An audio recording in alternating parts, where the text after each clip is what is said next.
ሰው አላየኝም ብለህ ግን ተደብቀን የሰራኸው ሰው ፊት ኃጢአትህን ስትናዘዝ ደግመህ ላለመስራት ትጠነክራለህ። ደግመህ አሰራም አንዴ ስለተናዘዝ። ሰው ፊት ሲባል ግን እንደናንተ አደባባይ ላይ ኡስታዝ ባሌ ጡቴን ይጠባል፣ ኡስታዝ ባልተፈለገ ቦታ ወሲብ አደረገኝ፣ ኡስታዝ ይኸው ካገባው 3 ወር ሆነኝ፣ አስደስቶኛ አያውቅም፣ ልፈታው አስቤያለሁ እያሉ እየተናገሩ መሳቂያ መሳለቂያ እንደሚሆኑት አያደርጓቸውም። በቂያማ ቀን ካዳ ሂጃቡን አውልቆ ካሳያቸው ምንድን ነው የሚያደርጋቸው ማለት ነው? ይበላቸዋል። አላህ ኮስቴ ቀደም የተሳሳተው መልስ። ስለዚህ ፊቱን የሚያዩ ከሆነ ሂጃቡን የሚገልጽ ከሆነ ፍጥረቱን ይበላዋል ማለት ነው። አላህ ሰደድ እሳት ቃላቶችን ዝም ብለህ ስለጠራሃቸው ፖይንት ያገኛሉ ማለት አይደለም። እኔ አሁን ሕያው ነኝ በክርስቶስ የሚያምንብኝ ሞት እንኳን ሕያው ነው ተብያለሁና እኔ ሕያው ነኝ። ሞት ታርዶልኛል፣ ሞት ተሽሮልኛል፣ ሞት አንቆም ይይዘኝ አይደለሁም። እኔ ሕያው ነኝ። አንተ ግን ለእኔ አሁን ሞት ነህ። አንተ ሕያው ነኝ ብለህ ታምናለህ፣ ሞታል።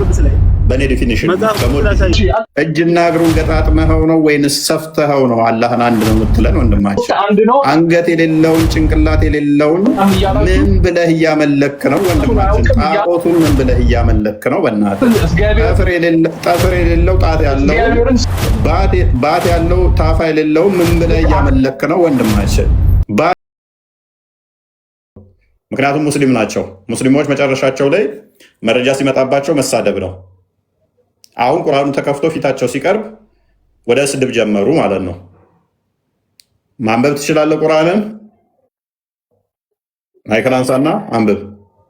አይደለም አላህን ጾታንም እንድቀየር ነው ማደርግ። እኔ ጋር ስገባ አንብባው።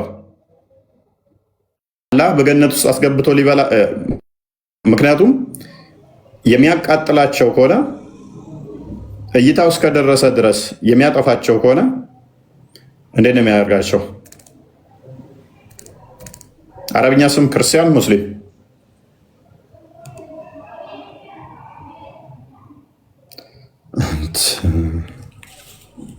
እንዴት ነው የሚያደርጉት? ሙስሊም መስላችሁ ቁጭ አትበሉ። ሙስሊሞች ብቻ ይላሉ። ሙስሊሞች ሰሞኑን ቶፒኳ ከበድ ብላችኋለች። ቤታችን ያለችው ይመስለኛል አይደለ?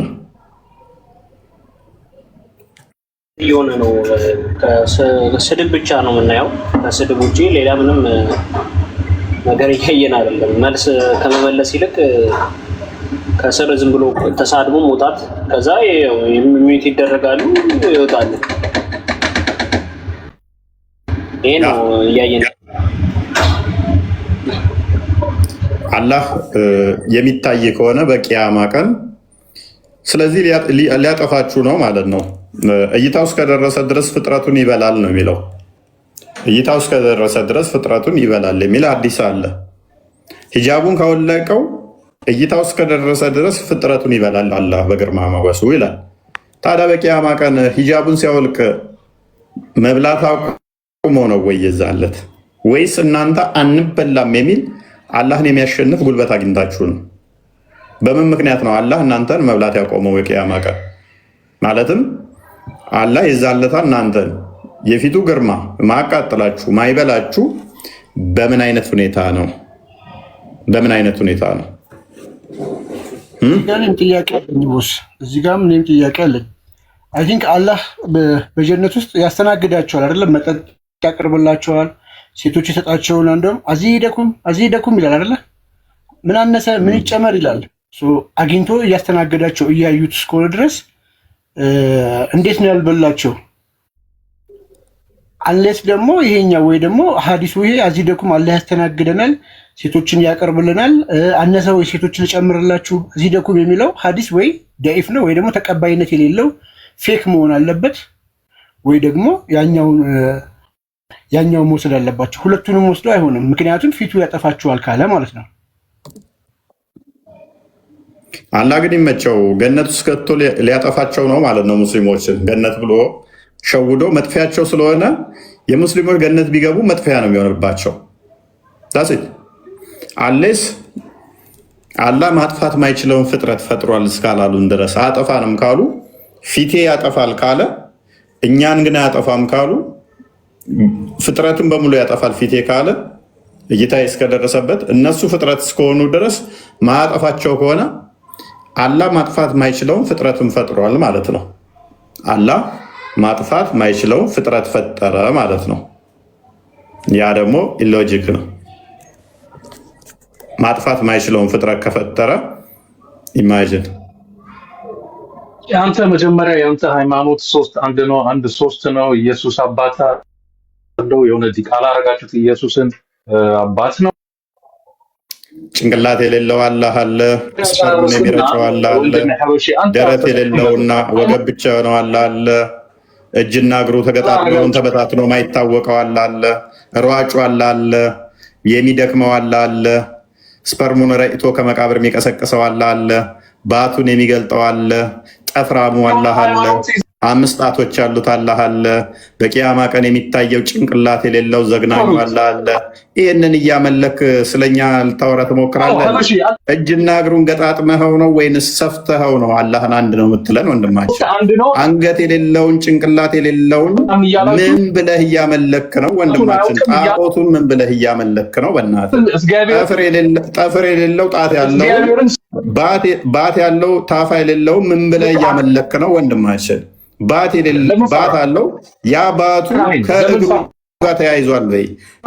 ጭንቅላት ሳይኖረው ከፊቱ ጋር በምን አያይዘኸው ነው አንድ አምላክ ነው ብለህ የምታመልከው? ወንድማችን ታውቀዋለህ አታውቀውም? ስለዚህ ዝም ብለህ ፓኒክ ለምን ታደርጋለህ? ጭንቅላት አልባ ስታመልክ እንደዚህ ጭንቅላትን ትነፈጋለህ ማለት ነው። ፓኒክ ሳታደርጋውን የምታመልከው ጭንቅላት የሌለውን አላህ ስለሆነ ምኑን ነው በቂያማ ቀን የምታየው?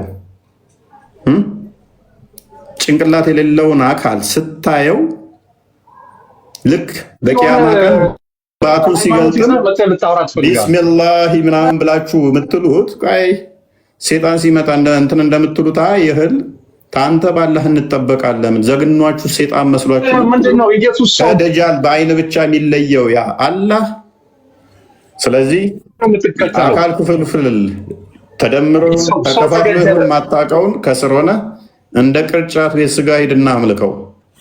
ስፋው ከፈለግ እጁ ሲደመር እግሩ ሲደመር ባቱ ሲደመር ጣቱ ሲደመር እነኝም በልና ስፋቸው። አንድ አምላክ ስትል እንደኔ 5 ጣት ያለው 2 እጅ ያለው 2 እግር ያለው ባት ያለው ጭንቅላት የሌለው 2 ጆሮ 2 አይን ያለው እያመለክ ከሆነ እንደኔ የተሰፋ እንደኔ ተገጣጠመ አካል እያመለክ ነው። አንድም ሶስትም ብንልኛ ፈጣሪ ምክንያቱም ማንንም ሊመስል አይችልም። እኔ አንድም ሶስትም ልሆን አልችልም። ምክንያቱም እኔ ፍጡር ነኝ፣ አንድ ብቻ ነኝ በአካል። ምክንያቱም የተገጣጠምኩ ስለሆንኩኝ እጄ፣ እግሬ፣ ባቴ፣ ፊት ተደምሮ አንድ ነኝ። ማንም ፈጣሪን ግን አምሳያ የለውም። ማንንም ሊመስል አይችልም። የኛ አንድ መለኮት በ3 አካል ስንል እኔ 3 አካል አይደለሁም። ምክንያቱም እኔ የተገጣጠመ አንድ አካል ነው ያለኝ። እኔ አምሳያ አለኝ። ያው እዚህ ጋር ያሉት እንዳለ አምሳያዎቼ ናቸው። እጃቸው፣ እግራቸው፣ ባታቸው የተገጣጠምንን ያንተ አላህ አምሳያ ከሌለው እጁ፣ እግሩ፣ ባቱ ጭንቅላት የለውም። ሶሪ እጁ፣ እግሩ፣ ባቱ፣ ጣቱ ተገጣጥሞ ነው። ሰፍተኸው ነው፣ ሰካክተኸው ነው። እንዴት አድርገኸው ነው አንድ ነው የምትለን? ወገናችን የእኛ አምላክ በቁጥር የሚገለጥ በማትስ ቀመር ይሄ ኤግዛክት ነው የሚባል አይደለም። ከቁጥርም በላይ ስለሆነ ቁጥርን የፈጠሩትን የፈጠረ ስለሆነ ቁጥርን ሰዎች ቢፈጥሩ ሰዎችን የፈጠረ ስለሆነ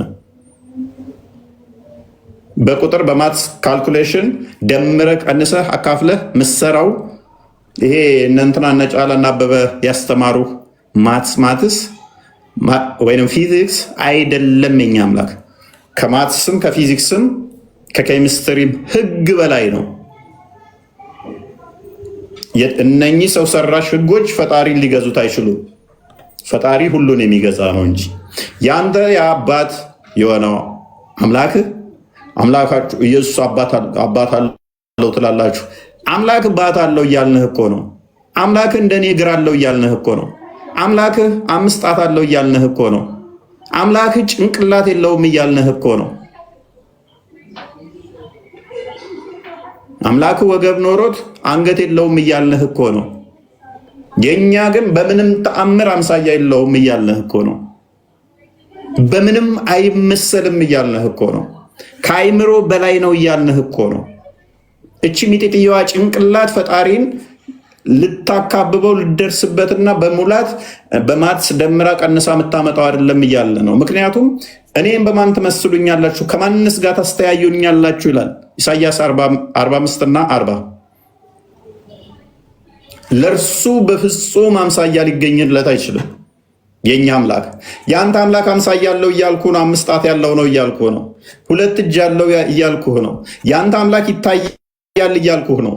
ግራና ቀኝ ያለው እያልኩ ነው። ያንተ አምላክ ፊትና ኋላ አለው እያልኩ ነው። ያንተ አምላክ እግር አለው እያልኩ ነው። አንተ አምላክ ባት አለው እያልኩ ነው። ያንተ አምላክ ስለዚህ ያንተ አምላክ አለስ እንደኔ ነው። አምሳያ አለው። አምሳያ ሲኖረው እንደኔ ትገጣጥመውና አንድ ነው ትላለህ። አምሳያን ታጸድቃለህ። ማንንም አይመስልም የሚለውን ታፈርሳለህ። አይ ማንንም አይመስልም ካልክ ደግሞ እንደ ቅርጫ ቤት ስጋ ባቱን፣ እግሩን፣ እጁን፣ ፊቱን እዛ የተበታተነውን በምን አድርገህ ነው አንድ ያልከው ብዬ ስጠይቅህ መልስ አይኖርህም። እዚህ ክርስቲያን ቤት ነው የገባችሁት።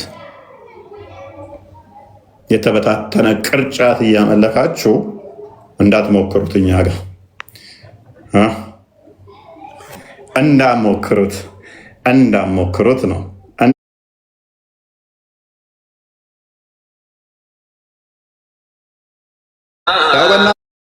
ቆይ ነፍስ ሞት ምናምን ነገር ሲሆን ሁሉም ነፍስ ሞትን ትቀምሳለህ የሚለው ነው። አይደል ነው። አትክፈት፣ ኮፒራይት ያሰጠኛል።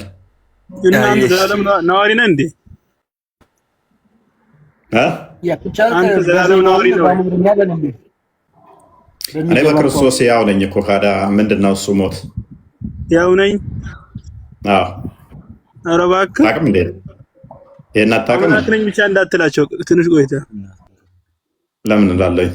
ለአንተ አምላክ ለሆነም እችላለሁ። ባይዘይ እንኳን አንተ አምላክም ሞተዋል። አንተ ምንድን ነው መሞት ማለት? በራሱ አምላክ ማለት ምን ማለት ነው ታውቀዋለህ? መከረባባት ልበልህ? መከረባባት ልበልህ?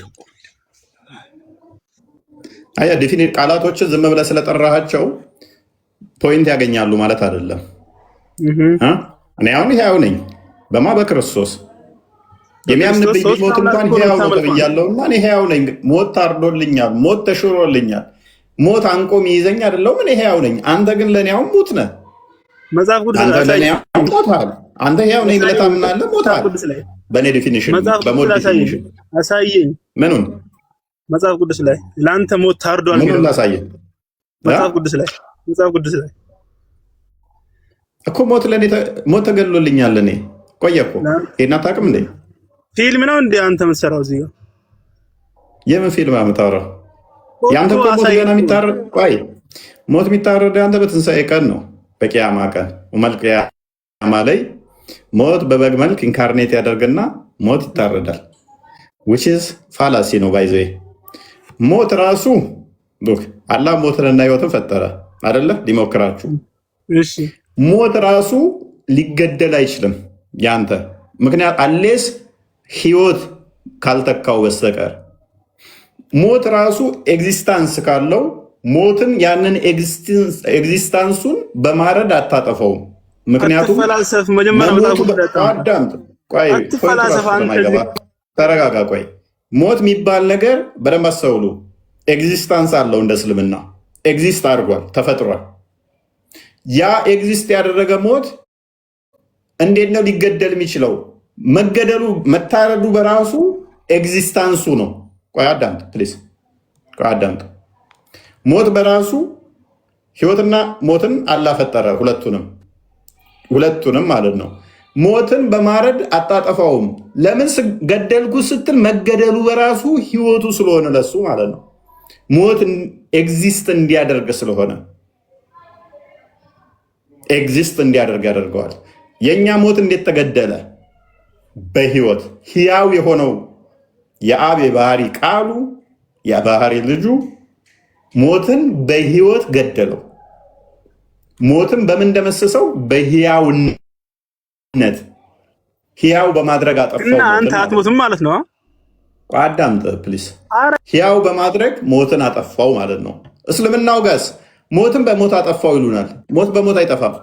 ምክንያቱም ብታርደውም ኤግዚስት ያደርጋል ብለህ ስለምታምን በበግ መልክ ኢንካርኔት አድርጎ የመጣውን ሞት አዳምጥ። በበግ መልክ ኢንካርኔት አድርጎ የመጣውን ሞት ስታርደው እስቲል ባህሪው ሞት መልሳ መጀመሪያ እዚህ ጋር ቁም ጥያቄው መልስ። ፕሊስ ተረጋጋ። ኢቭን ጥያቄው ራሱ ሲገባህ እኮ ነው። እንኳን አንተና ኡስታዞች የሚሄድ ጥያቄ እንደማይገባቸው አውቃለሁ። ለዛ ነው ኡስታዝ ምናምን ትላለህ። ለአንተ ኡስታዝ ያስፈልጋል። በቃ አዳምጥ። ተረጋጋ። ኧረ ተረጋጋ። በቃ አንዳንዴ ከእናንተ ጋር ስናወራ የሆነ መጠናችን ልካችሁ አትሞትም ማለት ነው። ኧረ በእናትህ አትነፋረቅ። እስኪ ቆይ ተረጋጋ። አንዳንዴ እኩያቸውን እንመስላቸዋለን ከእነሱ ጋር ስናወራ ማለት ነው። ኤኒዌይስ ዛሬ ቶፒካችን አላህ ይታያል ወይ የሚለው ይሆናል ማለት ነው። አላህ ይታያል ወይ? አይታይም። ቆይ ተረጋጋ ፕሊስ። አይታይም ነው እየነገርኩህ እኮ ነው። አይታይም መቼም ለይሰ ከሚስሊህ እሱ እኮ የሚመስል ነገር ምንም የለም። ተታየም ይመስለዋል ማለት ነው አይደለ? ከታየም ይመስለዋል ማለት ነው። አይታይም፣ በፍጹም አይታይም። ከታየም ይመስለዋል ማለት ነው። ከታየ ምን አልክ? ይሄ አይታይም። እሱ በቃ በጭራሽ እኮ ከታየም ይመስለዋል ማለት ነው። ከታየ ምንድን ነው የሚታየው? አምላክ እንዴት ይታያል? አላህ ከታየ አምሳያ አለው ማለት ነው። እንዴት ፈጣሪን አንተ እንዴት ታየዋለህ? አንተ ካየው ቅድም ምናምን ሌሰ ከምስሊ ብለህ የጀመርከውን ጨርሰው። ማን አምሳያ የለውም ብለህ እሱን ከታየ አምሳያ አለው ማለት ነው አይደለ? እሺ ጋበዝ ክፈትለት። አሁን ቃል ከታየ አምሳያ አለው ማለት ነው። ምክንያቱም ፍጡራን ይታያሉ፣ ስለዚህ እሱም ይታያል፣ አምሳያ ተገኘለት ማለት ነው። ቴንክ ዩ ጋር ክርስቲያን እንትና ቃል እንደሚታይ እናሳያ።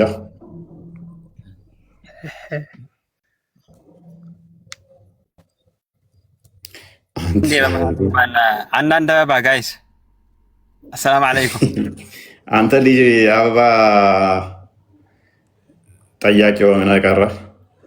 በኋላ 74 34 እና እንዲክፈትልን ቆሴ መክፈት ትችላለህ? ቆብኝ እኮ ነው የከፈትኩት ነው። መክፈት ከቻልክ ከፍተህ እንትን ዲቫይስ አላስቆም ኤክስትራ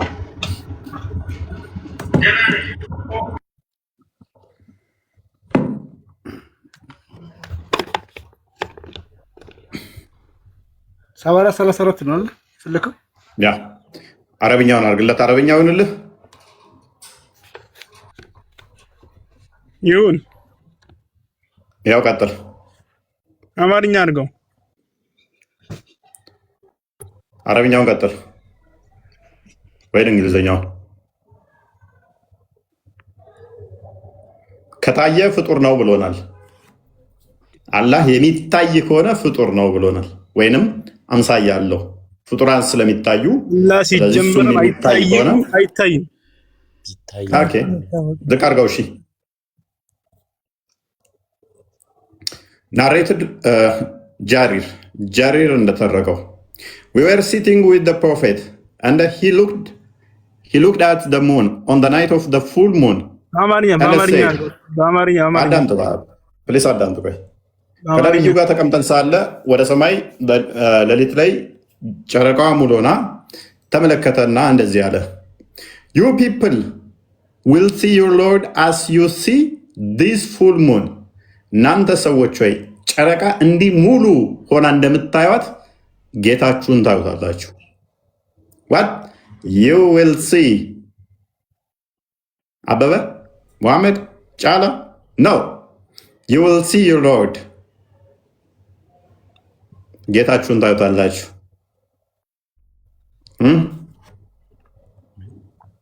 ሙሳ ያለው ማን ያለው ነብይ ይሄ የውመል ቂያማ ካዲድ ተራን ጠብቅ። በፍጹም አይታይም አላህ ብሏል። ከታየ ከፍጡራን ጋር ማመሳሰል ነው። ፍጡራን ሊታዩ ስለሚታዩ የሚታይ ነገር ግዝፈት አካል ያለው ስለሆነ ግዙፍ አካል ያለው ደግሞ ቦታ የሚፈልግ ስለሆነ ቦታ የሚፈልግ ነገር በሙሉ ደግሞ ቦታና ስፔስ የሚፈልግ ፍጡር ስለሆነ እና አሁን ታየ ነው የሚባለው። ይሄ ይታያል ብሏል ነብይ እየዋሸ ነው። አንተ በፍጹም ይታያል ያለው። አዎ እንዴት? የቱ ጋይስ ምን ብሎ ይታያል? ያው ጃሪር እንደተረከው ጃቢር አየው ነው። አዳምጥ። ከነብዩ ጋር ተቀምጠን ነበር። አይደለም አየው ነው አየውት ነው ያለው። አዳምጥ። ምንም ማዳመጥ አልፈልግም። አየውት ነው ያለው። ይታያል። እሺ ማን ነው ያየው? ሳባ ላይ ያለ ወይ ሙስሊም ተዘገበም። እናንተ ጌታችሁን ይችን ሙሉ ጨረቃን እንደምታዩት አጥርታችሁ ታዩታላችሁ። እርሱን በማየትም ላይ ምንም አይነት መጋፋት ወይንም ችግር አይኖርባችሁም አሉ። እና በምንድን ነው? በኢባዳ እኮ ነው እኛ የምናየው። በሰላታችን ቆመን በእንትን ቆመን እኮ ነው አላህን የምናየው። ቀጥታ እሱ ጋር ቅብላ ከተጣጨን በኋላ ከሱ ጋር ነው የምናወራው። እንዳለ አድርገን አላህን እያየኸው ነው አላህን እያየኸው ነው። በኢባዳ እንዳለ አስመስለን አይልም ክፍሉ ወንድማችን። አንተ ራስህ ምንድነው የምትቀያየረው? ጥያቄው ቀጥታ ታዩታላችሁ አላህን ነው የሚለው። ቀጥታ የት ማን ነው የዘገበው? እሺ አያችሁ ሲሚላል ማን ነው የተናገረው? ሙሳ ሊያየው ወጥቶ ነበር። እኔን ለማየት ከፈለግ ተራራውን ፓኒክ አታድርግ፣ ተረጋጋ። በመጀመሪያ የሰራሃት ፐርሚስ ተግባብተናል። የሚታይ ነገር ፍጡር ነው፣ መቼም አይታይም አላ ብለህናል። ይሄ ታሪክ ለሙሳ ቀርቦልን ሰማኝ። መጀመሪያ እናምጣኝ። ይሄ ታሪክ ለሙሳ ቀርቦለት ነበር። ቆይ አንተ ራስህ ተረጋጋ። አሁን ይኸውልህ እኔ ስለ ሙሳ አይደለም ጥያቄ። አንተ ተረጋጋ ሲል አዳምጠኛ። እኔ ነው መጀመሪያ እኔን አዳምጠኝ። አላህን ታዩታላችሁ። ቆይ አዳምጥ። አላህን እኔን አዳምጠኝ። አንዴ አናየውም ብለህናል። አላህ ይታያል ወይ ብዬህ አይታይም ብለኸኛል። በደንብ አስተውል። መቼም ቢሆን አይታይም አላህ። ከታየ ፍጡር ጋር ይመሳሰላል ወይ ብዬህ አዎ። ምክንያቱም ፍጡር ይታያል፣ ፍጡር የሚታይ ነው። አላህም ተታየ ከፍጡር ጋር ይመሳሰላል። ተስማምተናል። ስለዚህ በዚህ መሰረት መቼም አይታይም ብለሃል። ፍጡራን ስለሚታዩ ቦታና መጠን ስላላቸው አላህም የሚታይ ከሆነ ቦታና መጠን አለው ማለት ነው። ጋር ቀጥል። እኔ አንዴ ስማኝ እስቲ። ይህን ታሪክ ለሙሳ ነበር የቀረበለት። ሙሳ ጌታን ልታይ እኔን እንድታይ ከፈለግ ለተራራው ገልጥለታለሁ። ተራራውን ሲያይ በቃ እንትን አለለት። እሱን እያመሳሰልክ እኮ ነው የምታመጣልኝ። አሁን የሚታይበው ለሙሳ ይታይለት ነበር። ማን አለ? እኔ ስለ ሙሳ ታሪክ አላወራሁ። ይሄ አዲስ ነው። ሐዲሱ ከሙሳ ታሪክ ጋር ምንም ያገናኘው ነገር የለም። ፕሊዝ ሐዲሱ ከሙሳ ታሪክ ጋር ሐዲሱ ስለ ሙሳ ነው ያወራልኝ። ኦኬ አንድ የቁርአን አማርኛ በተፍሲር ክፈትልኝ ቃል ፔጅ 1113ኛውን ፔጅ ክፈተው። የሐጅ መሐመድ ዘይን ነው። የነኚህ ሙስሊሞች አለማወቅ እኮ ዕለት ዕለት እኔ ጋር እየመጣ ፀሐይ እየሞቀው እንደዚህ ተሰጠው ይወጣሉ ማለት ነው። ቡሃሪን ክዷል። አሁን አንተ አላረል ቆይ 1000 ስንት ነው? መስጊድ ላይ የሚያስተምሯችሁ ስለ ቂጥ ማጠብና ስለ ወሲብ እንዴት ማድረግ ብቻ ነው። እኔ ጋር ስትመጡ አይደለም አላህን ሁሉን ነገር አስክጄ ነው ምልካችሁ። ፔጅ 1113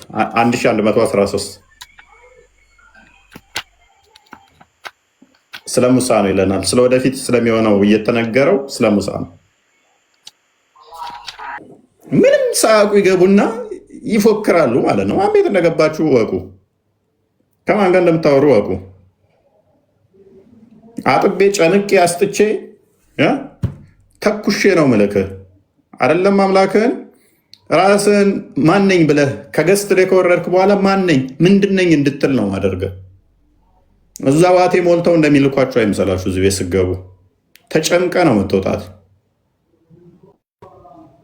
የራስን አስተምሮ ጠንቅቀ ክደኸው ትወጣታለህ ማለት ነው። ሄደህ ሻዳ ትይዛለህ ተመልሰህ። ስ በደንብ አስተውሉ። በቦታ የሚካበብና የሚዋሰል የሚካለልና የሚታይ የሚመጣ የሚሄድ ነገር የፍጡራን ባህሪ ናቸው። የፍጡራን ባህሪ ናቸው። እነኚህ ደግሞ በፍጡራን ውስጥ የሚነገሩ ነገሮች በሙሉ በደንብ አስተውሉ። ተዊል ማይደረጉ ሊትራል የሚሆኑ ከሆነ ፈጣሪን ወደ ፍጡር ውስጥ መክተት ነው ማለት ነው። ፍጡር ማድረግ ነው ፈጣሪ የሚታይ ፈጣሪ ይታያል ወይ አላህ ይታያል ወይ ነው ቶፒካችን። ይታያል። ኦኬ፣ ምኑ ነው የሚታየው? አላህ አለም። እሱ የሚታየውን እኛ ይታያል ነው እንጂ እንትኔን ታያላችሁ ምናምን አለ። ለምንድን ነው አሁን ማይታየው? አሁን ለምን ብሎ ታያለ? ፍጡር በኋላ ፍጡር ፈጣሪ ነህ እንደ በኋላ የምታየው ለፍጡር ለምን ይታያል አልክ? በኋላ ፈጣሪ ሆነህ ነው የምታየው? ፈጣሪና ፈጣሪ ነው የሚተያዩት? አንደርስታንድ አላሽኝም። ከባድ እያልኩ ያለሁት አሁን እዚህ በጀነት ውስጥ የጀነት ሰዎች ነው የሚያዩት። ገብቶሃል እኮ? ኦኬ፣ እግሩን ገሃነም ላይ ሲጭንስ ገሃነም ላይ ያሉ እግሩን አያዩትም? ገሃነም እግሩን ሲከድንባት የገሃነም ሰዎች እግሩን ያዩታል? አያዩትም? አያዩትም። ማስረጃ ማለት ያዩታል የሚል ማስረጃ አለ። እግሩን ጫነባቸው እኮ ላያቸው ላይ እና እግሩ አይታይም እንዴ? ላ እንግዲህ እኔ ያዩታል የሚል ለማህዛ ላይ እግሩን ጫነባቸው እኮ ከደነባቸው እኮ ላያቸው ላይ እንጃ የእንትን ሰዎች አያዩትም። ማስረጃ እንደማያዩት ማለት ያዩታል የሚል የለም። እግሩ እኮ እነሱ ጋር ነው ያለው። ቤት አለ። ይሄ ጣራው ያለ እግር ከሆነ እንዴት ነው ማያዩት?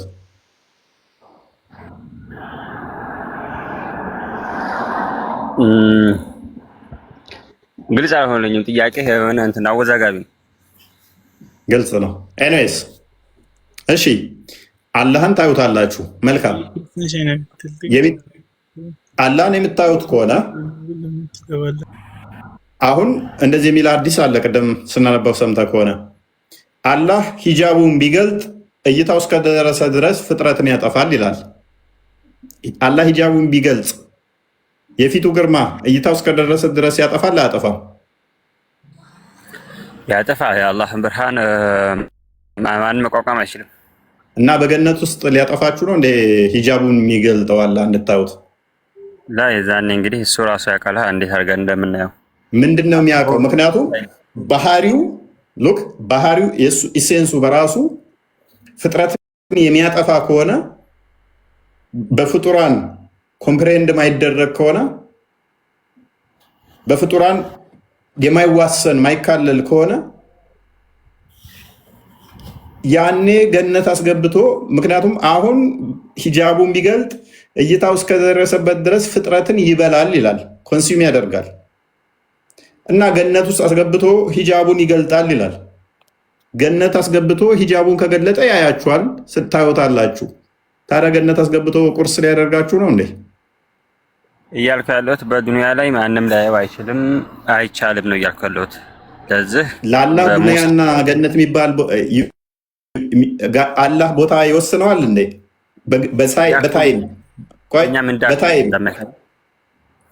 በታይም ይወሰናል። ለአላህ ትናንት፣ ነገ፣ ዛሬ፣ እዚህ እዛ የሚል ቦታ ይወስነዋል እንዴ? አላህን እንደ ፍጡር ዱንያ ማለት ጠፊ የሆነች ዓለም ናት። ገብተዋል።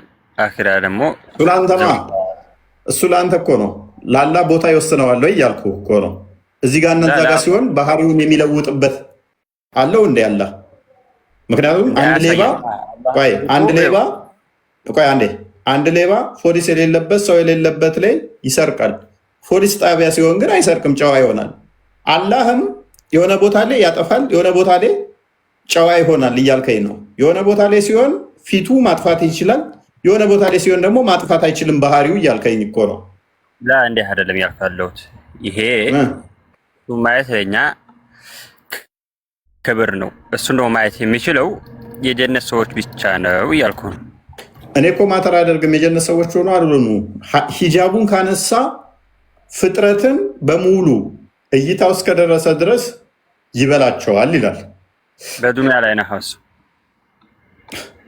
ፍጥረትን መብላት የሚችለው የአላህ ኃይል ብርሃን ሂጃቡን ካነሳው፣ ስለዚህ ማንም ሊያየው ካልቻለ ሂጃቡ ሲነሳ ፍጥረትን የሚበላ ከሆነ የአላህ ፊት ወይም ውበቱ በገነቱ ሰብስቦ ሂጃቡን የሚያነሳና የሚያይህ ከሆነ የፊቱ ግርማ ውበቱ መብላት አቁሞ ነው ወይ? አንድ አቅም አጣ ወይ? ወይንስ ባህሪው ተቀየረ? ያላህ በፊት ፍጥረትን የሚበላው አሁን ፍጥረትን ማይበላ ሆነ? አላህ ባህሪውን ቀየረ ወይ? ወይንስ እናንተ እሱ ላይ ያየላችሁበት እሱ አጠፋችኋለሁ በላችኋለሁ ሲል ኖ አትችልም ብላችሁ አሸነፋችሁት?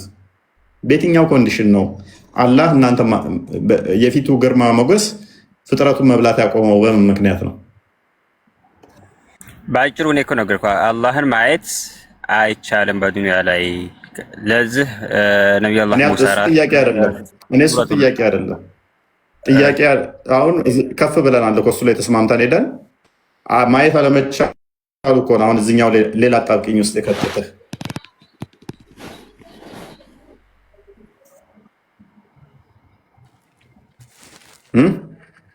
መልስ የለም ማለት አይቻልም። እኔ እያልኩ ያለሁት የጀነት ሰዎች ብቻ ነው የሚያዩት። እኔ እኮ እነማን ናቸው የሚያዩት አይደለም።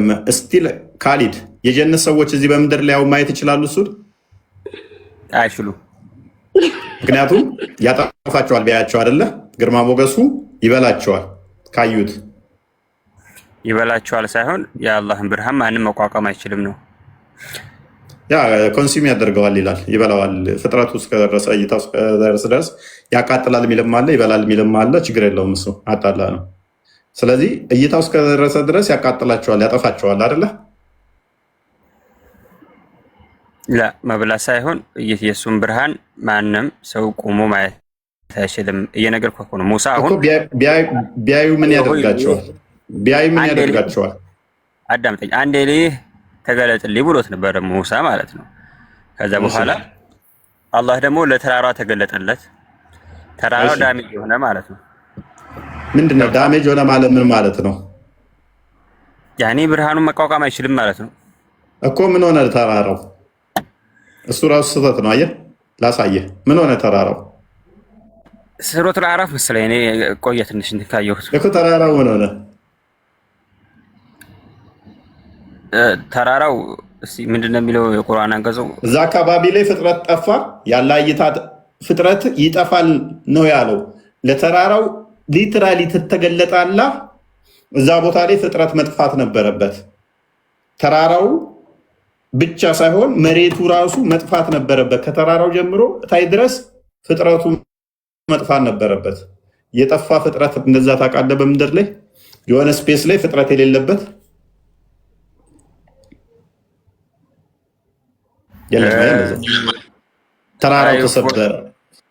ተራራው ተሰበረ ይሉሃል። እንክትክት አለ። ይሄ ተረት ተረት ነው፣ ከጥያቄው ጋር አይሆንም።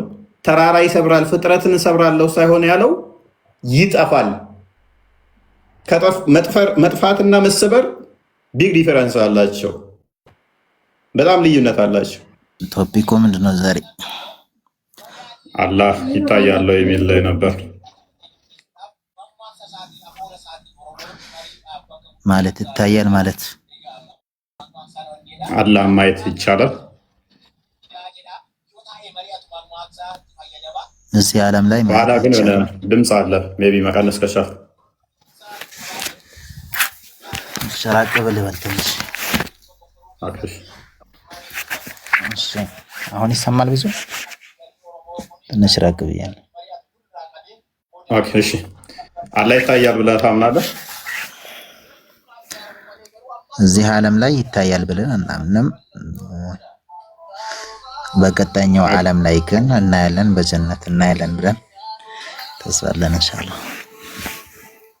ይታያል ስትሉ ምን እያላችሁ ነው? በባህሪ ይታያል ማለት ነው አላህ?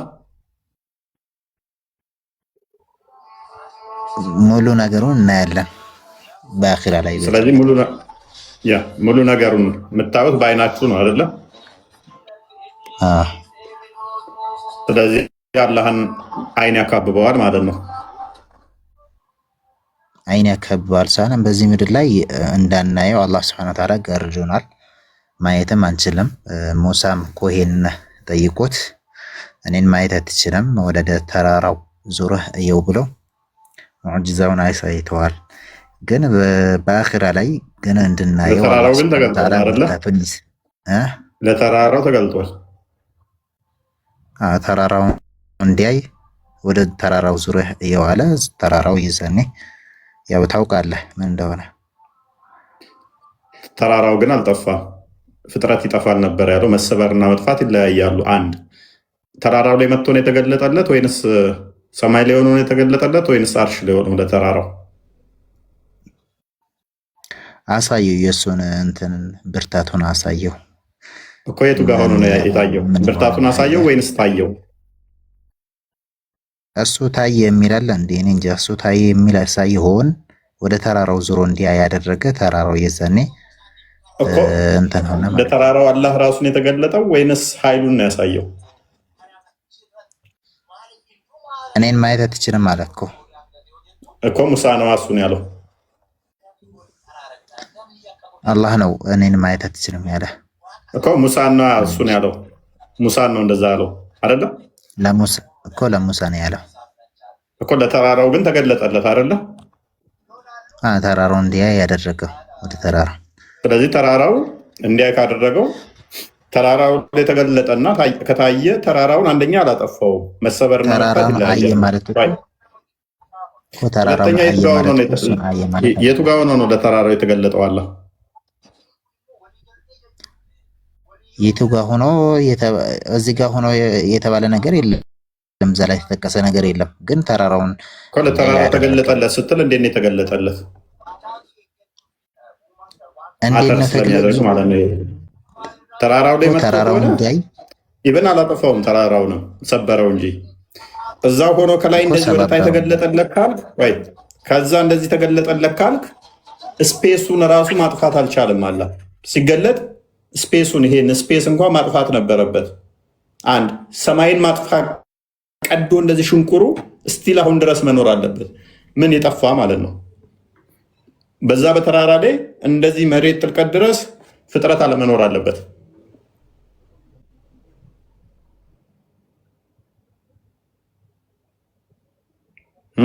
እንዴት ነው የተገለጠለት? ወይንስ ማጥፋት አልቻለም? መስበር እንጂ ተራራን ብቻ እሷንም ነጥሉ።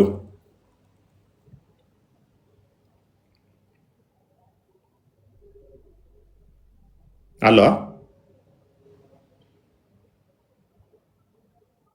ትሰማለህ? እሺ ይሄንኛውን እንለፈው። እሺ ወደ እንትኑ እንግባ፣ ወደ መታየት። እሱ ልመለስ መሰለኝ የገባው ጥያቄ ምልክት ይህትን አንሳና ወደዛኛው ልለፈ። ያጠፋል ይላል። በቂያማ ቀን ካዳ ሂጃቡን ገልጦ ስታዩት አያጠፋችሁም እንዴ? የዛኔ ኃይሉን ይሰጠናል። አላህ Subhanahu Wa Ta'ala እንድናይ ያደርገናል። የዛኔ ብርታቱን ይሰጠናል።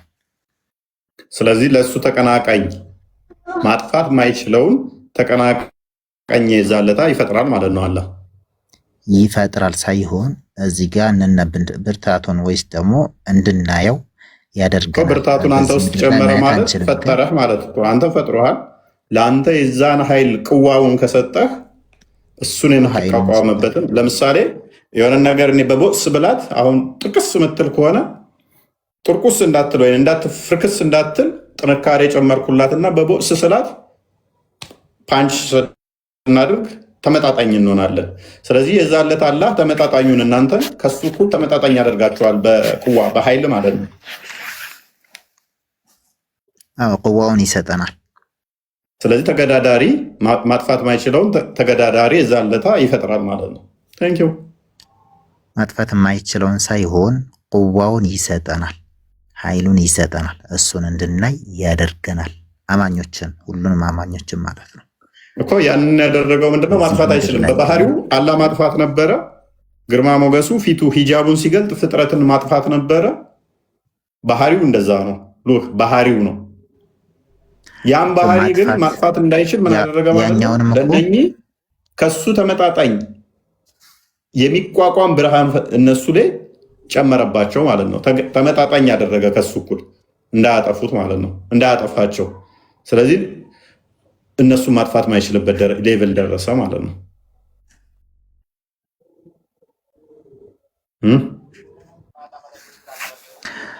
ይሰማል ወይ? ይሰማል እኮ እንደነገርኩ እዚህ ላይ እሱ እኮ ማጥፋትን አይችልም ማለት አይደለም። እዚህ ጋር ቁዋውን ይሰጠናል ስንል ደግሞ እኛንም እንትን ማድረግ አይችልም ማለት አይደለም። ሆኖም ሳለ ግን የእሱ ፍጡር ነን ሁላችንም። እዛም እኮ እንደፈለገ ሊያደርገን ይችላል፣ እሱ ከሱ በላይ የለምና። ሆኖም ሳለ ግን ኃይሉን የዛኔ ቁዋውን ይሰጠናል ነው። መልካም እሺ፣ የዛለታ ቁዋውን ይሰጣችኋል፣ ማጥፋት አያጠፋም ማለት ነው። መልካም ታዩታላችሁ በሙላት አይደለ? ጨረቃም በሙላት እንደምታዩት እሱም በሙላት ታዩታላችሁ። እንደዛ ነው የተጠቀሰው። ኦኬ ስለዚህ አላህ ከአርሽ በላይ ነው ምናምን የሚባለው እስከ ቅያማ ቀን ብቻ ነው የሚሰራው ማለት ነው። ለዚህም ያህል ቀን ተብሎ አልተነገረንም። እኛ እየተነገረን ምክንያቱም በገነት ውስጥ የምታዩት ከሆነ ከእናንተ ጋር የሚሆን ከሆነ የምታዩት ከሆነ በአቅራቢያችሁ ካለ ከአርሽ በላይ ነው ምናምን የሚለው ነገር ወይም ደግሞ አይኖች አይደርሱትም ምናምን የሚሉት እስከ ቅያማ ቀን ብቻ የሚሰራው ማለት ነው። ከቅያማ በኋላ ይሰራ ይቀየራሉ እነኚህ ነገሮች።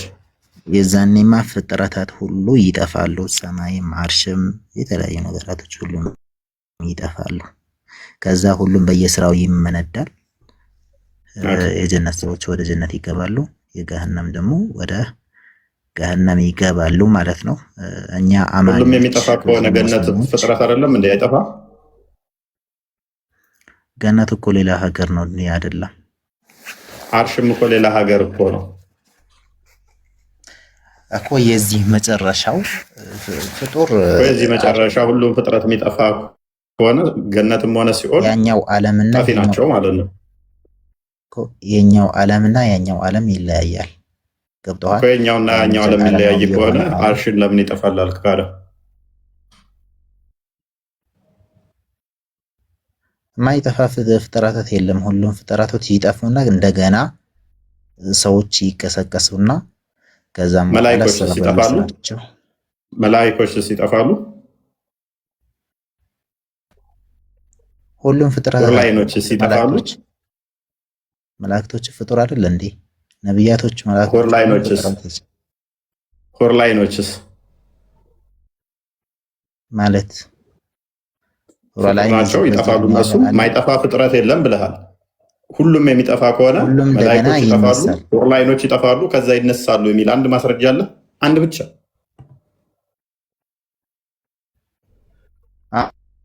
ሰዎች እንትን ሆኖ ይቀሰቀሳሉ የሚል ሐዲስ አለ፣ ባላስታውስም ቦታው። ችግር የለውም የሰዎችን እስማማለሁ እኔ የሚል ስላለ መላእክቶችና ሆርላይኖች ይጠፋሉ። ፍጥረት ሁሉ ይጠፋል። የአላህ ፊት ሲቀር ሁሉ ነገር ይጠፋል ይላል። የአላህ ፊት ብቻ የሚቀረው ከተባለ እጁም ጠፊ ነው የሚሆነው። መላእክቶችም ይጠፋሉ። በዚህ ኮንቴክስት ከሄድን ሆርላይኖችም ይጠፋሉ። አላህ ማን አለ ከኔ ውጭ እያለ ይፎክራል። ማን አለ ነገስታት፣ ማን አለ ሲኑ ምናምን እያለ ከኔ ሌላ ማን አለ ይላል። እንደዛ ከሆነ መላእክቶችም የሚጠፉ ሆርላይኖችም የሚጠፉ ከሆነ ሆርላይኖች እና መላእክቶች እንደዚህ ይነሳሉ የሚል ማስረጃ አለ ከሐዲስ ከቁርአን ተው ከሐዲስ ሶፋር አላቅም። እኔ እንደዚህ ያለ አይመስለኝም። ኤኒዌይስ ባክ እናድርጋው ነው ወደዚህኛው። ይሄኛው ስለማዋጣ መረጃ ሊመጣልን ስለማይችል ባክ እናድርግና አላህ በምልአት የሚታይ ከሆነ የሚታይ ነገር ግዝፈት ያለው አካል ነው አይደለ? ጥያቄ ምልክት የት ነው? አንድ ደቂቃ ጠብቀኛለህ። ደቂቃ ብቻ። እሺ፣ አንድ ደቂቃ ደቂቃ። ከድር እንኳን ደህና መጣ። ሀሳብ ካላችሁ መቀጠል ትችላላችሁ። በመሀል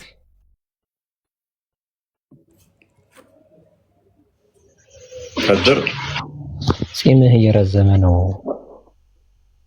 ሱና እየተከተልኩ ነው። መሐመድ 3 ጠጉር ነበረችው እና ረጅም ነበረች አለ ብዙ ነው እንግዲህ ነው 3 ብቻ አይደለም። 3 ቦታ ነው የሚሰራው። አትዋሽ።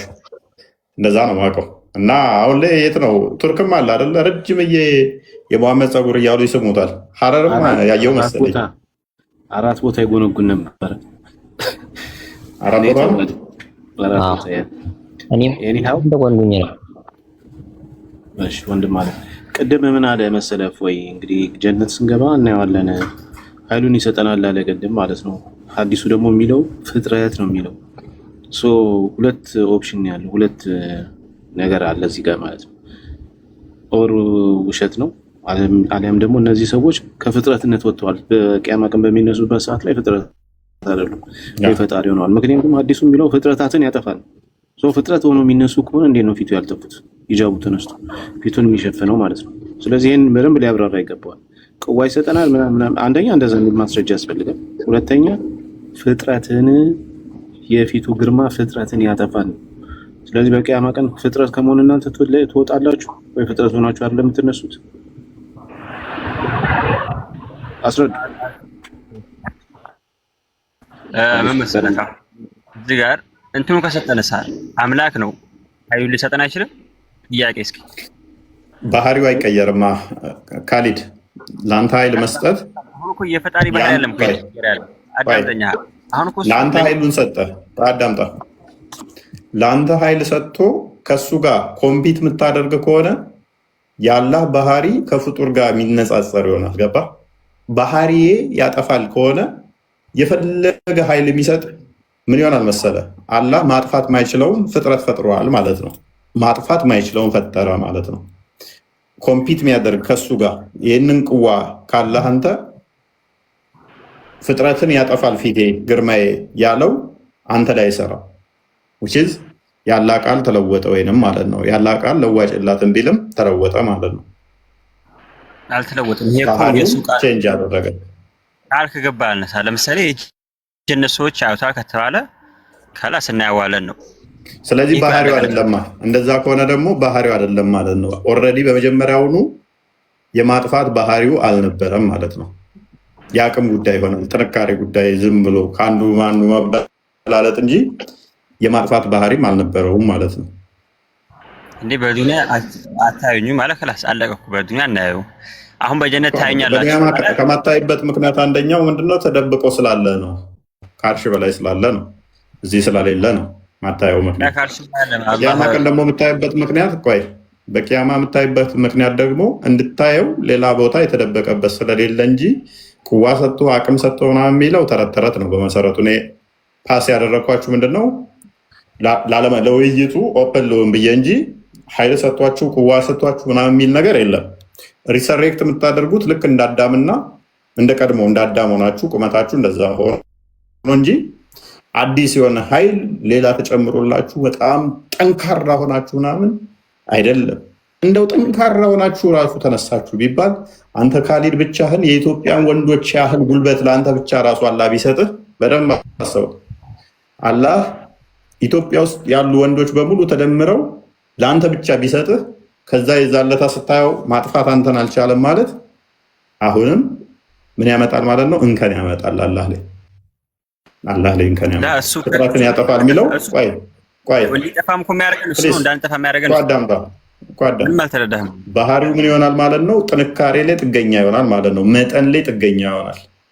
ስለዚህ የሆነ ጠንካራ ነገር ከመጣ አላህን መቋቋም ኢቭን መብለጥ የሚቻልበት ይመጣል ማለት ነው። አይቻልም።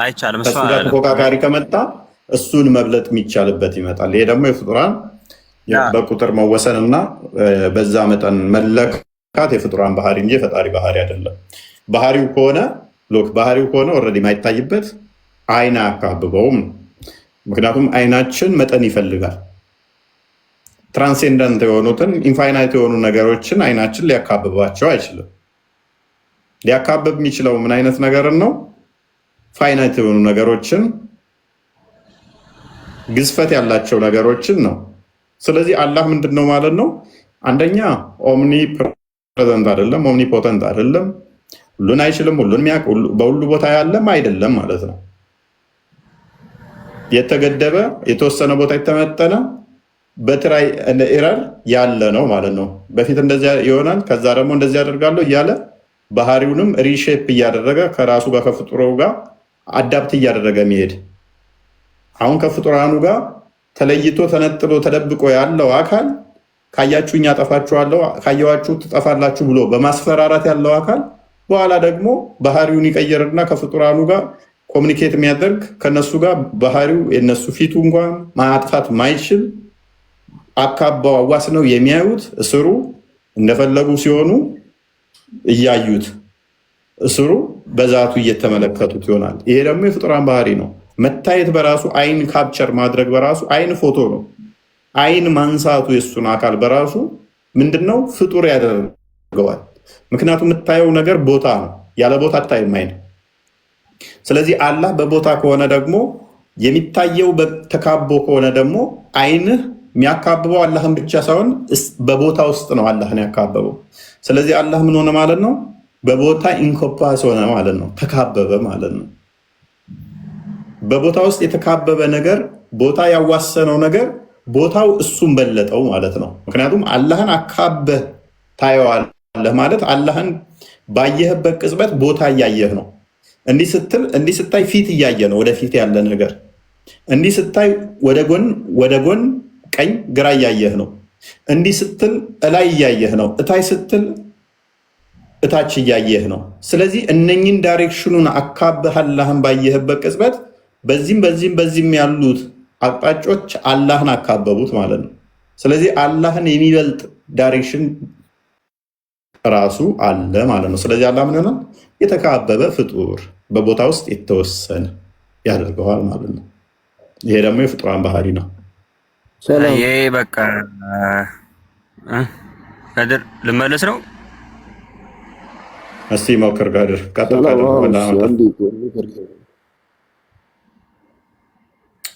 እንኳን ደህና መጣ።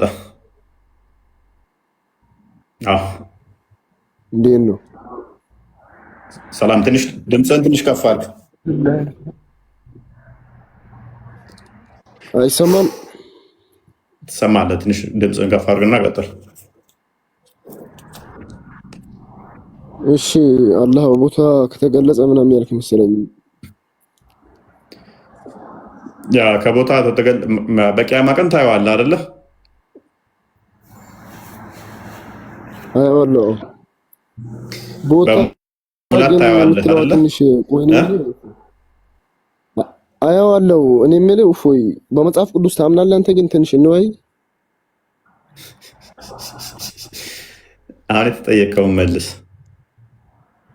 እመልሳለሁ። አንተ በመጽሐፍ ቅዱስ ታምናለህ ወይ? ከመጽሐፍ ቅዱስ ልጠይቅህ። በሚገባ አምናለሁ። አሁን የተጠየቀው መልስ ቅድሚያ። እሺ፣ በሚገባ የምታምን ነገር ከሆነ ከመጽሐፍ ቅዱስ ጠይቀሃለሁ፣ ትመልስልኛለህ። ችግር የለውም።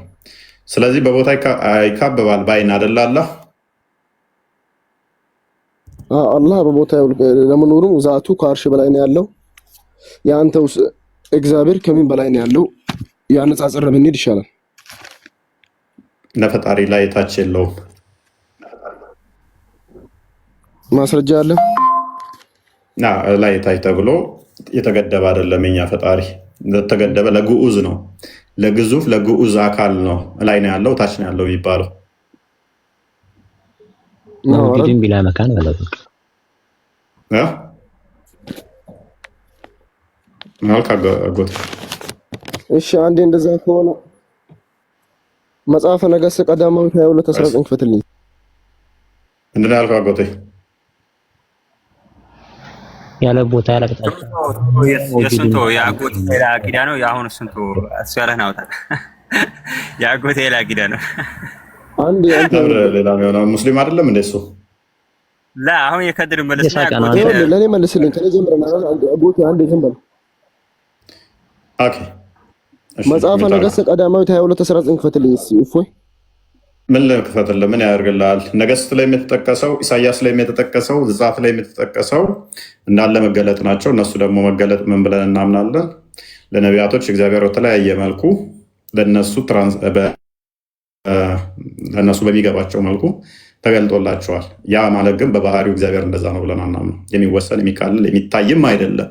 ለነቢያቶቹ ግን ምን በተለይም ወልድ ሊመጣ ላለው አስቀድሞ ክብሩን እንደዛ ሲያሳያቸው ነበረ። ወደፊት ሊመጣ እንዳለው ማለት ነው እንጂ በባህሪ ፈጣሪ የሚወሰን የሚካለል አይደለም። መንፈስ ነው እግዚአብሔር ሲጀምር። ስለዚህ ነገሥት ላይ ብንጠቅሰው ኢሳያስ ላይ ብንጠቅሰው እነሱ እንዳለ ለአዲስ ኪዳን ጥላ ናቸው። ክርስቶስ በስጋ የሚመጣው ለሱ ምልክት ናቸው። ለመወጣ ጥላ ናቸው ማለት ነው። አስቀድመው ነቢያቶቹ ሲመለከቱት የነበረው ክርስቶስን ነው። በጥላ ሲመለከቱ የነበሩት ኢቨን አብርሃም ራሱ ሲገለጥ አብርሃም ራሱ ሲገለጥ እግዚአብሔር በሰው አምሳል ሲገለጥ፣ ለዳንኤል ሲገለጥ እነኚህ ክርስቶስ ሊመጣ ላለው ጥላ ነበሩ እንጂ በባህሪ እግዚአብሔር ተወስኖ የሆነ ቦታ ላይ ተቀምጦ የሆነ ቦታ ቆሞ የሆነ ቦታ ሆኖ ከላይ ከታች ተብሎ ተወስኖ የሚነገር አይደለም። ለእርሱ መወሰን የለውምና ላይ ታች ነው ያለው ተብሎ የሚወሰንም አይደለምና እነኛ በነቢያቶች የተነገሩት በሙሉ ምን ብለን ነው የምናምነው? እንጂሎፋኒ ወይንም ቴዎፋኒ በእግዚአብሔር በመላእክት አምሳል ተገልጧል፣ በሰው አምሳል ተገልጧል። ለምሳሌ ለአብርሃም በሽማግሌ አምሳል በሶስት ሰዎች አምሳል ተገልጧል። ተመልሶ መላእክት ይላቸዋል። ሁለቱንም ሲገለጥ ምንድነው እሱ ለሰው በሚቀርብ ሁኔታ እንጂ እግዚአብሔር በባህሪው እንደዛ ሆኖ አይደለም። እግዚአብሔር ማንም ያየውም የለ ሊታይም አይችልም። ዮሐንስ ወንጌል ምዕራፍ 1 ቁጥር 18 እንደሚናገረው። ስለዚህ ለምሳሌ ኢሳያስ እኮ ገና ሲጀምር እግዚአብሔር በዘመርካፋ ቀሚስ በዙፋን ላይ ያየሁት ይላል። ያ ማለት ግን ለማን የተነገረ ነው? ለኢየሱስ የተነገረ ነው። ዮሐንስ ወንጌል ምዕራፍ 12 ላይ ቁጥር 40 አካባቢ ይመስለኛል። ይህን በደንብ ያስቀምጠዋል። እንዲሁም ደግሞ እግዚአብሔር ክብሩን አየን ይላል እኮ ዮሐንስ ራሱ በስጋ ሲገለጥ በታላቅ ክብር ላይ ያየ ነው ይላል። መቀመጥ ለእግዚአብሔር የሚነገር አይደለም። ለምንድን ነው መቀመጥ የተነገረው? ይህንን ዮሐንስ አፈወርቅ በደንብ አድርጎ ያብራረዋል። ስለመሄድ ተነገረ፣ ስለመምጣት ተነገረ፣ እስቲ ስለመቀመጥ ደግሞ እናውራ ብሎ በደንብ አድርጎ ያብራረዋል እና እዛ ላይ በደንብ ከሚያብራራው መቀመጥ ምንድን ነው? ፍርድን ለማሳየት ነው። እግዚአብሔር ፈራጅነቱን ለማሳየት እንደዛ ተብሎ ይነገራል። በዙፋን ላይ ተቀምጦ ተብሎ ሲነገር ለዚህ ቁጭ ብሎ ማለት ሳይሆን ፈራጅ ነው ለማለት ነው። ነገስታት በዙፋናቸው ላይ ተቀመጡ ሲባል ፈራጅ ናቸው፣ ፍርድ ላይ ናቸው የሚለውን ለማሳየት እንደሆነ ሁሉ እንደዛ የተነገረ ነው። አንዴ እሺ አንድ ጥያቄ ጠይቅና ልውረድ። በቃ አሁን 5 ሰዓት ነው መስሎኛል። ለመሆኑ ኢየሱስ ክርስቶስ ለእኛ ወንጀል ተሰቅሏል ብላችሁ ታምናላችሁ? ይህ ለእናንተ ወንጀል ተሰቅሎ ከሆነ አሁን ላይ ጥሩ መስራት መጥፎ መስራት ምን ያስፈለገው? ማለት አንዴ ተሰቅሎ የእናንተን ወንጀል አብሷል ብላችሁ ካመናችሁ ምን አስፈለገው? እንደፈለግን ዝሙትንም ምንትን ብለን ያው ወደ 7ኛው ሰማይ መግባት ነው አይደል? ማለት ከተሰቀለ ለምን ያስፈለገ ነው አሁን ጥሩና መጥፎ መስራት? ኦኬ ክርስቶስ ለእኛ የተሰቀለው የእግዚአብሔር ልጆች እንድንሆን እንጂ የዳቢሎስ ልጆች እንድንሆን አይደለም። የእግዚአብሔር ልጆች እና የዳቢሎስ ልጆች ደግሞ የሚለዩት የሚታወቁት በግብራቸው ነው። ዮሐንስ ወንጌል ምዕራፍ 8 ቁጥር 40 ላይ 44 ላይ እናንተ ከአባታችሁ ከዲያብሎስ ናችሁ፣ የአባታችሁ ምኞት ልታደርጉ ትወዳላችሁ፣ እርሱ ነፍሰ ገዳይ ሐሰተኛ የሐሰት አባት ነው ይላል። ሐሰተኛ የሐሰት አባት ነፍሰ ገዳዮች የዲያብሎስ ልጆች ናቸው። ክርስቶስ ስለኛ የሞተው ስለኛ የተሰቀለው የማን ልጅ እንድንሆን ነው? ሮሜ ምዕራፍ 8 ቁጥር 15 ጀምሮ አባት አባት ብለን እንድንጠራ መንፈሱን እንደሰጠን በእርሱም ደግሞ የእግዚአብሔር ልጅነትን እንድናገኝ አግኝተን ገነት እንድንገባ እንደሆነ ይነግረናል። የሚቀበሉት ዮሐንስ ወንጌል ምዕራፍ 1 ላይ ቁጥር 11 ጀምሮ ለተቀበሉት የእግዚአብሔር ልጆች የሆኑ ዘንድ ስልጣንን ተሰጣቸው፣ ይህም ከስጋና ከደም አይደለም ይላል። የተቀበሉት ክርስቶስን ሞቶልናል ብለው የሚያምኑት ክርስቶስን የእግዚአብሔር ልጆች እንዲሆኑ ነው። የእግዚአብሔር ልጆችና የዲያብሎስ ልጆች ደግሞ መለያቸው ምንድን ነው? ምግባራቸው ነው። ገላትያ ምዕራፍ 3 ላይ ከቁጥር 8 ጀምሮ ለአብርሃም እንዴት እንደተመረጠ ወንጌል እንዴት እንደተሰበከለት ከነገረው በኋላ በክርስቶስ የአብርሃም ዘር የሆኑት እነሱ እንደሚጸድቁ ሲነግረን እነኛ ሁሉ እንዴት እንደሆነ በደንብ አስቀምጦታል ማለት ነው። ገላትያ ምዕራፍ 3 ከቁጥር 24 አካባቢ ጀምሮ። ስለዚህ በደንብ አስተውል። የክርስቶስ ምንሆነው ክርስቶስን ስንቀበል የእግዚአብሔር ልጅ ምንሆነው ኃጢአቱንና መሻቱን መጥፎውን ነገር በሙሉ ቀብረን ነው እንጂ ስርቆቱን፣ ሌብነቱን አስከትለን አይደለም። ስለዚህ የክርስቶስ ከሆነን የእግዚአብሔር ልጅ ከሆንን ነፍሰ ገዳይ አንሆንም። ሁለት አባት አይኖረንም። የሚኖረን አንድ አባት ነው። የዲያብሎስ ልጆች ሐሰተኛ፣ ነፍሰ ገዳይ፣ ውሸታሞች፣ ዘማዊ ናቸው። የእግዚአብሔር ልጆች ደግሞ እውነተኞች፣ ትሑቶች፣ የዋሆች፣ ብልሆች ናቸው። ክርስቶስ ደግሞ የተገለጠው በስጋ የዲያብሎስ ልጆች እንድንሆን ሳይሆን የእግዚአብሔር ልጆች እንድንሆን ነው። ስለዚህ የእግዚአብሔር ልጆች ምንድን ናቸው አልኩ? የዋሆች፣ ትሑቶች፣ ቸሮች ናቸው። ዮሐንስ ወንጌል ምዕራፍ 13 ቁጥር 13 ላይ እናንተ መምህርና ጌታ ትሉኛላችሁ፣ እኔ እንዲሁ ነኝና መልካም ትላላችሁ። እኔ መምህርና ጌታ ከሆንኩ እግራችሁን ካጠብኩ እናንተ ደግሞ እንዲህ ልታደርጉ ይገባል አለ። ምሳሌ ትቶልን ሄዷል። የእግዚአብሔር ልጅ እንድንሆን እሱ ያደረገው ምሳሌ ትቶልን ሄዷል። አንደኛ ጴጥሮስ ምዕራፍ 3 ላይ ከቁጥር 22 ጀምሮ መጥፎ ሰርታችሁ ብትታገሱ ምን ዋጋ አለው አለ። ነገር ግን የዋህ ትሑት ሆናችሁ ብትታገሱ ትልቅ ዋጋ አላችሁ አለ። ክርስቶስ ደግሞ ፍለጋውን እንድትከተሉ ይሄንን ምሳሌ ትቶላችሁ ሄደ አለ። ምን መልካም መስራትን ፍለጋውን እንድንከተል ትቶልን ሄደ። ስለዚህ የእግዚአብሔር ልጆችና የዲያብሎስ ልጆች በምን ይታወቃሉ? በግብራቸው ይታወቃሉ። ክርስቶስ ደግሞ እንድንቀበለው የማን ልጅ እንድንሆን የእግዚአብሔር ልጅ እንድንሆን የሚፈልገው ያደረገንም ያመኑት የተጠመቁ የክርስቶስ የሆኑ የእግዚአብሔር ልጆች የተባሉ እነሱ መጥፎውን ነገር ድርጊትን በሙሉ ይቀብሩታል፣ መልካምን ያደርጋሉ። ያላመኑ ያልተጠመቁ እነኚህ ደግሞ የዲያብሎስ ልጆች ከሆኑ ይገላሉ፣ ይዋሻሉ፣ ይሰርቃሉ። ዮሐንስ ወንጌል ምዕራፍ 16 ከቁጥር 1 ጀምሮ ከምኵራብ ያወጧችኋል፣ እንዲሁም ደግሞ የሚገሏችሁ ሁሉ እግዚአብሔርን የሚያገለግሉ የሚመስልበት ጊዜ ይመጣል ይላል። ቃል በጣም ሰነፍ ነው፣ መረጃ መክፈት አይችልም። ኤኒዌይስ እና በደንብ አስተውል። የእግዚአብሔር ልጆች መገደል እንጂ መግደል አይደለም። የእግዚአብሔር ልጆች መልካም ማድረግ እንጂ መንጠቅ አይደለም። ማቴዎስ ወንጌል ምዕራፍ 6 ላይ ከቁጥር 40 ጀምሮ መልካም እንድናደርግ ያዘናል፣ ያስተምረናል ማለት ነው።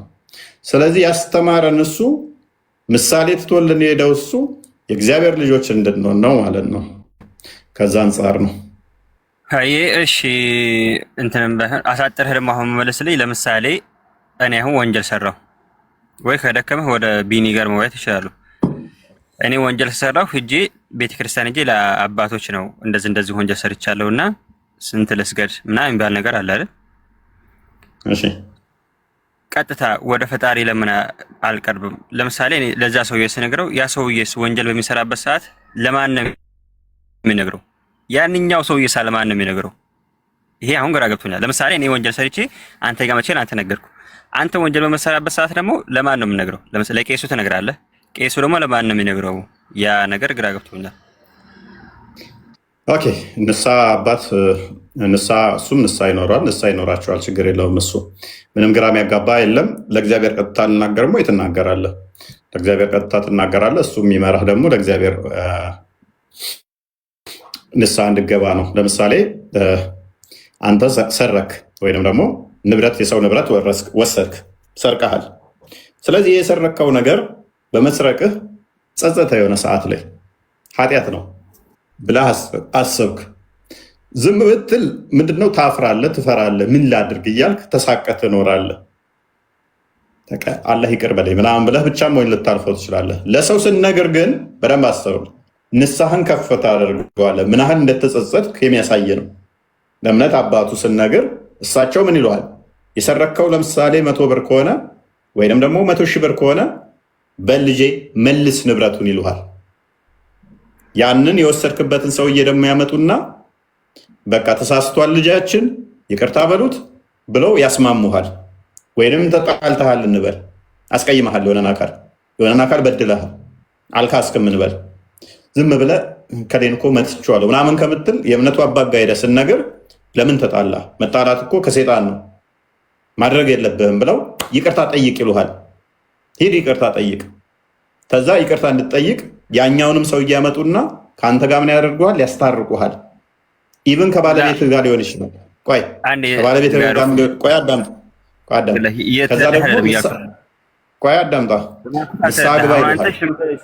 ሽምግልና ነው እያልክ ያለው። እኔ ደግሞ የእኛ ንስሐ አንተ ነው የምታውቀው፣ እኛን የምናውቀው። ካዳ ምን እንደምንባል አይደለም። የአንተ የተረዳኸኝ መንገድ ሌላ ነው ብዬ እኮ ወንጀሉን ኃጢአቱን እየነገርኩ እኮ ነው። ከነኝ ውጭ ወይን ሰርቀሃል፣ ወይን ዋሽተሃል፣ ወይን ሰው መተሃል፣ ወይን ዘሙተሃል። ከነኝ የተለየ ምንድን ነው የምትሰራው ኃጢአት? ለምሳሌ አሁን ዝሙት አደረኩ ልበልህ፣ ከዛ በኋላ ሄጄ ለአንተ እነግርሃለሁ። አንተ ደግሞ መልካም ለምሳሌ ጎበዝ ዘሞትክ። ፋይን ዘሞትክ። በመዘሞት ምክንያት ዲቃላ ወልደሃል። ያንን ዲቃላ ቀጥታ እንድታስተዳድር ልጅ ወልደሃል። ልጅን እንድታስተዳድር ያችንም ሴት አንጥተው አንተንም አምጥተው አገናኝተው መክረው ወይም በትዳር እንድቀጥሉ ያደርጉሃል። ወይንም ልጁን ደግሞ ማሳደግ ግዴታ እንዳለብህ ያመቻቹልሃል። ፕላስ ደግሞ ለዚህ ለሰራኸው ኃጢአት ንስሐ እንዴት መግባት እንዳለብህ ጋይድ ያደርጉሃል፣ ምን ማድረግ እንዳለብህ። ምክንያቱም አንተ ስላላወክ ደካማ ስለሆንክ እኮ ነው ያንን ኃጢአት የሰራኸው። ምታቅ ጎበዝ ከሆንክማ ለምን በመጀመሪያው ነው ኃጢአት ትሰራለህ? ኦኬ አለማወቅህ ነው አንድም እዚህ ውስጥ የከተተ። ወይንም ደግሞ ያንን ኃጢአት ስትሰራ እኮ እግዚአብሔር እንደሚያይህ ታውቃለህ። ሰው አላየኝም ብለህ ግን ተደብቀህ ነው የሰራኸው። ሰው ፊት ኃጢአትህን ስትናዘዝ ደግመህ ላለመስራት ትጠነክራለህ። ደግመህ አሰራማ እንዴ ስለተናዘዝ። ሰው ፊት ሲባል ግን እንደናንተ ሚዲያ ላይ አደባባይ ላይ ኡስታዝ ከጎረቤቴ ዘሙቻለሁ እያሉ እንደሚጠይቁት አይደለም። የኛ ሚስጥርህ ይጠበቃል። ለካህኑ የምንነግረው ሚስጥር ለማንም አይነግሩብህም። እንደናንተ አደባባይ ላይ ኡስታዝ ባሌ ጡቴን ይጠባል፣ ኡስታዝ ባልተፈለገ ቦታ ወሲብ አደረገኝ፣ ኡስታዝ ይኸው ካገባው 3 ወር ሆነኝ አስደስቶኛ አያውቅም ልፈታው አስቤያለሁ እያሉ እየተናገሩ መሳቂያ መሳለቂያ እንደሚሆኑት አያደርጓቸውም። የኛ አንድ ጥያቄ አንድ ቀን የእኛ ሚዲያ ሲጠይቁ ይኸው የክርስቲያኖቹ ጥያቄ እንዲህ ነው እየተባለ ሲመጣ አይታታቅም። ምክንያቱም የምትጠይቀው ማንን ነው? ካህኑን ነው። ካህኑ ደግሞ መፍትሄ ይሰጣል ካወቀ። ካላወቀ መፍትሄውን እንኳን አብሮ ጸሎት ያደርጋል። እንደዚህ ቸግሮኛል ወይም እንደዚህ ኃጢአት ሰርቻለሁ፣ እንዴት አድርጌ ፈጣሪዬን ይቅርታ ልጠይቅ፣ ወይንም ደግሞ ከሌም በድያለሁ፣ ጎረቤቴን አስቀይሜያለሁ፣ ወይንም ደግሞ ዘሙቼ እንደዚህ አድርጌ በመዘሞቴ አንዲትን ሴት ልጅ አስቀይሜያለሁ። ስትዘሙት እኮ ዋሽተህ ሊሆን ይችላል። ምን ብለህ አገባሻለሁ ከተተም ብለህ ዘሙተሃል ከእሷ ጋር ትዳር እያለ እና ቅስሟን ሰብሬያለሁ፣ ትዳር አለኝ፣ አገባሻለሁ ብዬ ዋሽቻታለሁ እንዲህ ብለህ ስነግራቸው እሳቸው እሷንም በምክር ይመልሷታል። ነገ እኮ ራሷን ልታጠፋ ትችላለች እኮ አንተ ትዳር እንዳለ ስታቅ። ግን እሳቸው ሲሰሙ ምን ያደርጓታል? እሷንም መክረው አንተንም መክረው ምን ማድረግ እንዳለባችሁ ጋይድ ያደርጓችኋል። አንድ ንስሐ ደግሞ ፈጣሪያችሁን እንድለምኑ እንድትጸልዩ እየደወሉ በል ደግመህ እንደዚህ እንዳሰራ ጎብዝ፣ ንስሐ እንደዚህ አድርግ፣ ጾም፣ ጸልይ እያሉ ይመክሩሃል። ይሄ ምን ያደርጋል? ይበልጥ ወደ እግዚአብሔር እንድቀርብ ያደርጉሃል። እንደናንተ ጋር ግን ከሆነ ኡስታዝ ባሌ ወሲብ ሲያደርግ አየሁት እና ልፈታው አስቤ ነው። አርፈሽ ተቀመጪ። ማን ተከታታዩ አለሽ? 4 ምስክር ሳይኖርሽ መርፌና ቁልፍ ሆነው ነው ያየሽው? አዎ። አይ እንደዛም አይቻልም፣ 4 ምስክር ማምጣት አለብሽ። አደባባይ ላይ እንደዚህ በማለቷ ምን ተፈጠረ? አይታል ሰሞኑን ራሱ ባልና ሚስት ሲለያዩ። የእኛ ግን ሄዳ እንዲህ እንትን ብትል ራሱ ምን ይሆናል? አደባባይ ላይ መሳቂያ መሳለቂያ አትሆንም። አንደኛ እሱም መሳቂያ መሳለቂያ አይሆንም። ሁለተኛ ልጆች ያንን ሰምተው ልጆቻቸው በወላጆቻቸው ምክንያት አይሸማቀቁም። ሁለተኛ ምክንያቱም በባልና በሚስት መካከል እዛው ይቀራል። ወይንም ደግሞ ዝሙት ከሰራም በዘሟቹና በእንትኑ መካከል ብቻ የሚቀረው በካህኑ። የእናንተ አደባባይ ላይ ነው። ኡስታዝ ሳላገባ ዘሙቼ ነበረ። ኢቨን ባለፈው ራሱ የጠየቀችው ምን አለች? የአንተ የምትከታተለውን ኡስታዝ እሱን ምን አለችው? አንዷ ፈትዋ ጠየቀ። ምንድን ነው ትናንት አንድ ቀን አግብቼው በማግስቱ ፈታኝ። ለምን? ሲያገባኝ ድንግል እንዳልሆንኩ ነግሬው ነበር። ከዚህ በፊት ከሌላ ወንድ ጋር ግንኙነት አድርጌ ነበር። ከዛ ጥሎሽ ከሰጠኝ በኋላ ገባኝና ከዛ ይዛለታ ማታ ወሲብ አደረግን። ወሲብ ስናደርግ አንቺማ ከዛኛው ከበፊቱ ጋር ብዙ ቀን ወሲብ አድርገሻል አለኝ። ሰፍቷል። ስለዚህ ብዙ ቀን ወሲብ አድርገሽ ነው አለኝ እና አሁን መህሩን አንቺ ሲለኝ አልሰጥም አልኩት። እንዴት ይታያል? ይህ አደባባይ ላይ ሚዲያ ላይ ፎቶ እየታየ ቤተሰቦቿ እያዩ የት አረብ ሀገር ቁጭ ብላ ማለት ነው። እኛ ጋር እንደዚህ አደባባይ ላይ ብልግና የሚነግ አሁን ትናንት ወዲያ ነው ምናምን እንደዚህ እንትን እየሰማው ነበር። ቢኒም እየነገረኝ መጣ። ኡስታዝ ፀጉሬን ሽንት ቤት ነው ማበጥረው፣ ችግር አለ የለውም? ችግር የለውም። 1 ሰዓት በላይ እኮ እቀመጣለሁ ሽንት ቤት ውስጥ።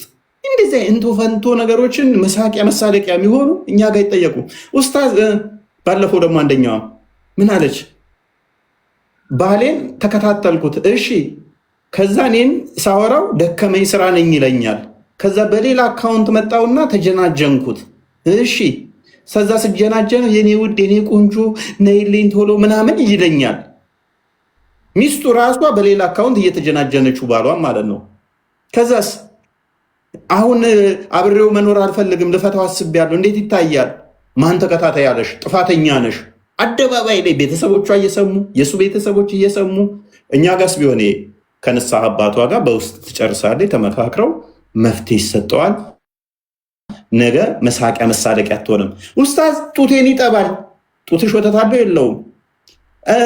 ወተት የለውም። ወተት ካለው ወደ ህፃንነት ይለወጣል። ጋብቻችሁ ሐራም ነው። ኡስታዝ ከመጋበታችን በፊት ወሲብ አድርገን ነበረ እና ልጅ ወለድን። ልጁ የሱ ነው አይደለም? አይ የሱ አይደለም። አደባባይ ላይ ልጁ እየሰማ ከዛ ሲያድግ ምንድን ነው የሚሰማው? እኛ ጋስ ከካህኑ ጋር በውስጥ ትጨርሳለች። ከዛ ያላትን ነገር ከእግዚአብሔር ጋር ትጨርሳለች። ከእግዚአብሔር ጋር ይጨርስ ዛስቴት። አሁን እዚህ ጋር አሪፍ ነው እያልኩ ያለሁት እኔ። ለምሳሌ ያው የኛ አሁን በሙስሊሙ ፈትዋ ይባላል። ለምሳሌ አንድ ሰው ዝሙት ከሰራ ተቀምጧል፣ ቁርአን ላይ ተቀምጧል። ህግጋቱ ወንጀል እንደሆነ ተነግሯል። ሁሉ ነገር አለ ማለት ነው።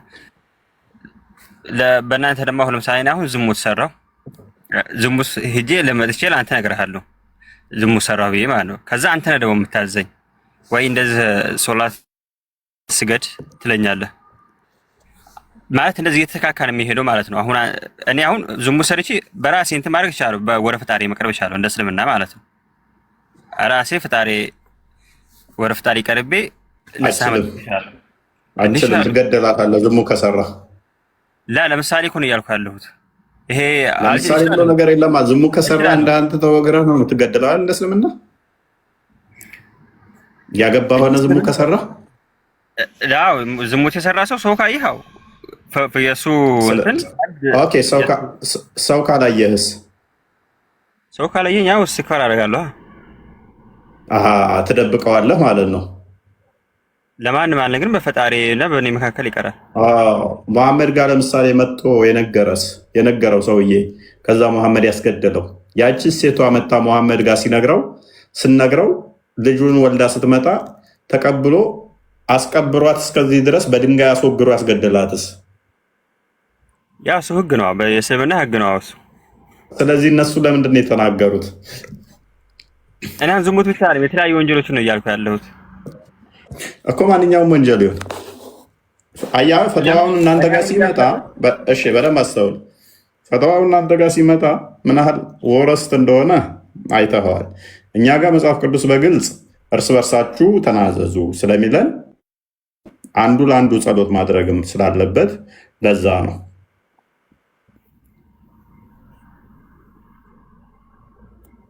ወይ ልጠይቀው እንደው አሁን እኮ በጣም የሚገርም እኮ ለምሳሌ ዝሙት ሰራ ሰው አላየም። እሺ ከዛ ለአላህ ሄደህ ይቅር ትለዋለህ አይደለ? ጸሎት አድርገህ ሰግደህ ባብያ ውስጥ ይመልስልኝ።